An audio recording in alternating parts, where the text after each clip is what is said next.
on the Deuce. First take, going camping. We're lucky to be on a team with some really good players. Lucky to have him, lucky to have this offensive line, the defense that we're going to have. I think there's a lot of players that get me excited, you know, to know that I just need to go out and be the best version of myself and trust in the guys and go play. And I think our team, you know, takes that approach each day, and it's exciting to go out and grind it out with them. That was an optimistic Tony Romo speaking to John Gruden about this season. The Cowboys were bold in the draft and in free agency. They did lose DeMarco Murray, though. Stephen A., how much will the Cowboys struggle, actually Romo specifically, without DeMarco this season? Well, it remains to be seen because the offensive line presumably is going to protect him big time. I'm of the mindset that Romo won't have the kind of year that he had last year. Remember, he led the league. I'm just looking at some of the numbers here that I wrote down. He led the league. You got 34 touchdowns and 9 interceptions. You know, he led the league in completion percentage at 69.9. All right, yards per attempt at 8.5. Passer ratings at 113.2, and he had 5 game-winning drives. So when you look at it from that perspective, the chances are, is Tony Romo going to do that again this year? I say no. I think he'll throw for more yards. I think he may throw for more touchdowns. But I also think he's going to throw for more interceptions, and I don't think he's going to be as healthy. Even though they could have protected him, I think as much as the offensive line protected him, a legitimate argument could be made that that running game led by DeMarco Murray and his 1,800-plus yards, his 392 carries, his 57 pass reception touches, combined for 449 touches. I think those assisted in protecting Tony Romo because Tony Romo was not as exposed. Now, unless the Cowboys are going to run the football significantly or just as much with a McFadden, with a Randall, a Dunbar, and those guys, I don't see that. I see them throwing the football more. The more they throw the football, the less protected Tony Romo is going to be. That means he's going to get hit more. It means he's going to throw some interceptions. And I think that he'll still have a big-time year. I just don't think it will be with the level of accuracy and precision that we saw last year. He will return to Tony Romo. There will be big mistakes in big moments. There will be less than 69.9% of his completed passes. It'll be a little bit less than that. I think numbers-wise, he'll just have more yardage, but he'll also have more interceptions and less accuracy.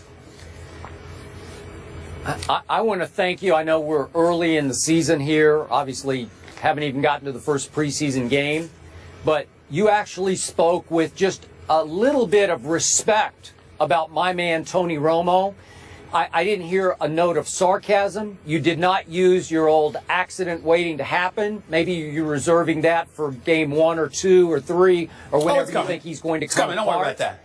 Don't worry about that. It's coming. But I thank you for that, even though it's extremely early. And I am looking forward to getting to those camps, though, tomorrow, the next day, and the next day, but not Cowboy camp. So back to Tony Romo, Stephen A. Smith. I told you at the end of the regular season last year that Tony Romo deserved to be the MVP. And I believe, with all my heart and soul, that he will be at least as good this year. Now, I'm with you. Clearly, they don't have a DeMarco Murray. And I will be the first to admit, I am early on very troubled, concerned about the fact that Darren McFadden already can't stay healthy. This is now twice that he's been sidelined with a hamstring issue. So does that, yeah, it bothers me. Do I think Darren McFadden could be very good behind this line if he even approximates what he used to be at the University of Arkansas? Yes, I do. And I am mostly banking on that. Did Joseph Randall average about 8 yards a carry last year every time he touched the football? Yes, he did. Does he have off-field issues that trouble me? Well, you better believe he has. I'm hoping that he will at least contribute about the way he did last year, if not a little bit more. Now back to Tony Romo. I'm going to go on record as saying what I said last year will apply more than ever this year, Stephen A. I believe Tony Romo grew up last year as he got into his early 30s. Now he's going on, 34. And he's actually, you know, almost to the end of his prime, you might say, as an NFL quarterback. Did it take settling down, getting married, having his kids? Maybe.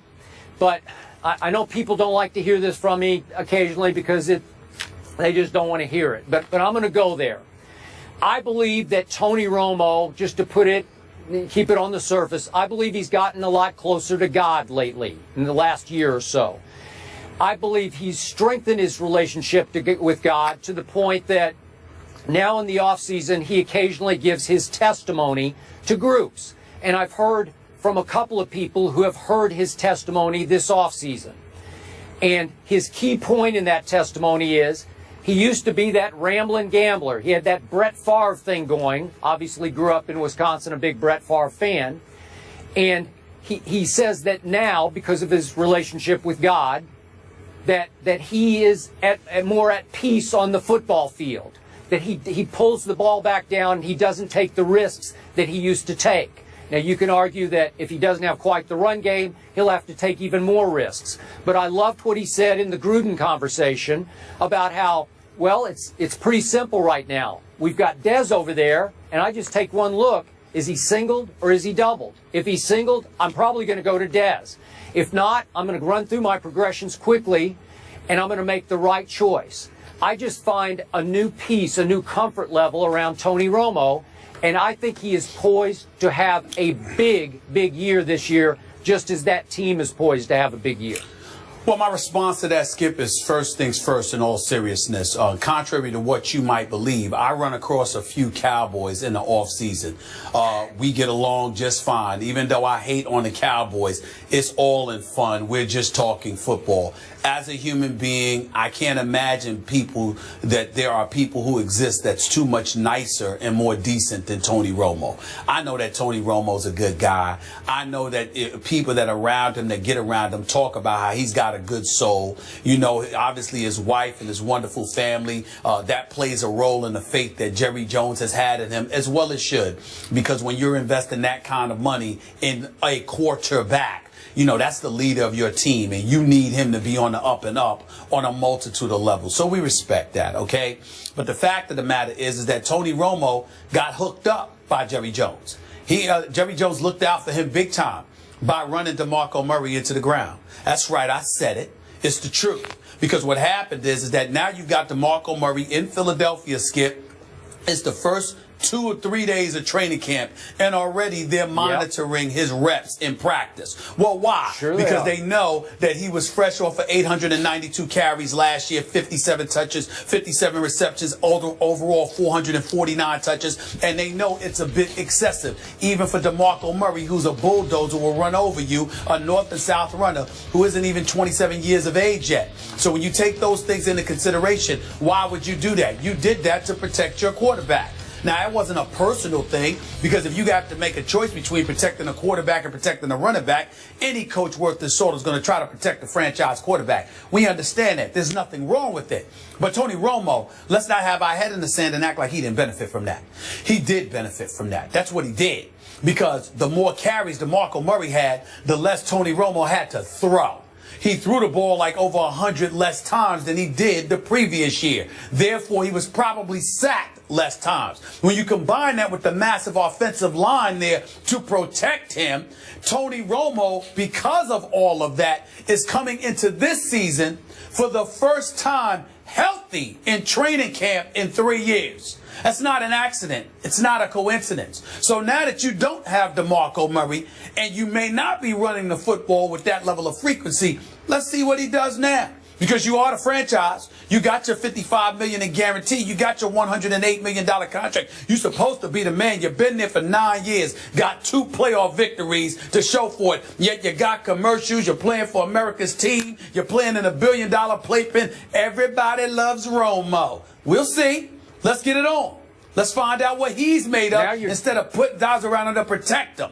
Let him show up and earn that money. Because Des Bryant's going to have to earn it, ain't he? Des Bryant got $70 million, $52 million guaranteed, $30 million signing bonus. Des Bryant's going to have to show up. So what about Tony Romo? Let's see what you got. Let's get it on. So now you're sounding sarcastic. That's the Stephen A. Smith that I know and don't always love. Whatever. You think I care whether you love me on the Cowboys issue? I could care less. You know, I could care less. So feisty today. We have to move on. We're going to stay in the NFC East, but we're heading to the nation's capital, and we're not talking RG3.